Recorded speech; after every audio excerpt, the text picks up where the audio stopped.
Hello everyone.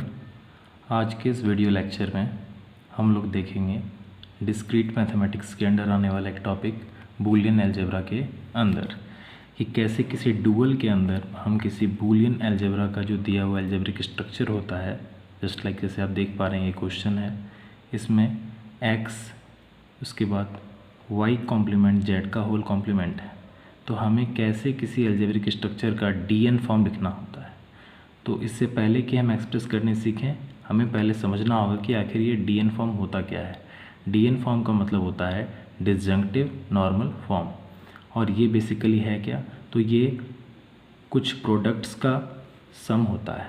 और products में ध्यान देने वाली बात क्या है कि जो भी वेरिएबल हमारे कंसिडरेशन में होगा हमें सारे वेरिएबल लेने हैं। जैसे कि इस क्वेश्चन में एक्स वाई जेड यदि तीनों वेरिएबल है तो हर टर्म्स में एक्स वाई और जेड तीनों का ही प्रोडक्ट होना चाहिए। और जैसा कि यहाँ पर लिखा हुआ है डिसजंक्टिव नॉर्मल फॉर्म का मतलब होता है सम ऑफ प्रोडक्ट्स, यानी कि हमें प्रोडक्ट्स का सम लेना है। तो इसके लिए बेसिकली हम करेंगे क्या कि जो भी यहाँ पर हमारे पास ये एक्सप्रेशन होगा, ये ई जो है वो एक्सप्रेशन को डिनोट कर रहा है, इसमें हम फर्दर देखिए क्या कर सकते हैं। जैसे क्वेश्चन है e is equal to x y complement z whole complement, तो इसमें हम लोग पहले क्या करेंगे, यहाँ पर डी मॉर्गन्स लॉ लगाएंगे जो कि हम लोग को सेट थ्योरी में भी पहले पता है। उसके बाद डी मॉर्गन्स लॉ के हिसाब से y कॉम्प्लीमेंट z का कॉम्प्लीमेंट क्या हो जाएगा, तो डी मॉर्गन्स लॉ कहता है क्योंकि यहाँ पर डॉट प्रोडक्ट है ऑपरेशन में, बूलियन अलजेब्रा में टोटल 3 ऑपरेशन लगता है, एक प्लस, एक डॉट और एक यूनरी ऑपरेशन होता है।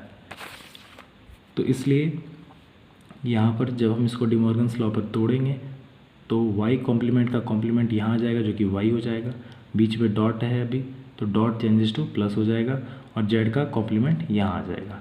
उसके बाद फर्दर जब हम इसको ब्रैकेट को ओपन करेंगे तो ये x इंटू वाई हो जाएगा, ये x इंटू जेड कॉम्प्लीमेंट हो जाएगा। फिर जैसा कि हम देख पा रहे हैं कि प्रत्येक टर्म में एक्स वाई है, एक्स जेड है, इसमें जेड नहीं है, इसमें वाई नहीं है। तो उसके लिए हम क्या करेंगे, हम यहाँ यूज़ करेंगे बूलियन अलजेब्रा के एक इम्पॉर्टेंट लॉ के बारे में, और वो लॉ ये है कि जब किसी अलजेब्रा के वेरिएबल को हम उसके कॉम्प्लीमेंट के साथ ऐड करते हैं तो वो हमें यूनिट यानी कि 1 यूनिट एलिमेंट बोलते हैं 1 को, और 0 एलिमेंट को 0 से डिनोट करते हैं। तो x plus x complement is equal to 1 होता है। तो हम क्या करेंगे, यहाँ पर चूँकि हम किसी भी नंबर में 1 को मल्टीप्लाई करेंगे तो उस पर कोई फ़र्क नहीं पड़ता है, इसलिए यहाँ पर हम 1 की जगह पर z plus Z complement use करेंगे using this formula. Now similarly इस वाले टर्म में भी y का कोई भी वेरिएबल नहीं है, तो इसमें भी हम y प्लस वाई कॉम्प्लीमेंट करें क्योंकि ये भी 1 होता है।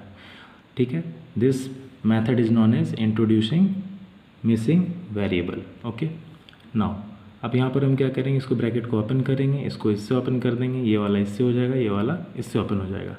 और बूलियन अलजेब्रा में एक खास बात होता है कि जब किसी अलजेब्रिक स्ट्रक्चर को लिखते हैं तो ऑर्डर तो मायने नहीं रखता है, बट यदि वह वेरिएबल सेम ऑर्डर में हो, अदर या दूसरे ऑर्डर में हो, लेकिन रिपीट नहीं होना चाहिए। जैसे कि हम देख पा रहे हैं यहाँ एक्स वाई जेड है, यहाँ एक्स वाई जेड कॉम्प्लीमेंट है, यहाँ पर एक्स जेड कॉम्प्लीमेंट वाई है, और यहाँ x z complement y complement है। ये दोनों जो टर्म है ये दोनों सिमिलर टर्म है क्योंकि इसमें भी x into y into z complement है, इसमें भी x into y into z complement है। तो सिमिलर टर्म होने के कारण हम इसको एक बार ही लिखेंगे। तो यहाँ पर एक्स वाई जेड हो गया, और ये एक्स वाई जेड और ये एक्स वाई जेड कॉम्प्लीमेंट, ये जो दोनों सिमिलर टर्म है ये यहाँ पर एक बार में सिंगल टर्म में लिखाएगा। और ये वाला जो आपका टर्म है x z complement y complement, वो यहाँ पर एज इट इज़ उतर जाएगा। और ये जो लॉ है कि सिमिलर टर्म का एडिशन सिमिलर रिजल्ट देता है, ये आइडेम्पोटेंट लॉ कहलाता है।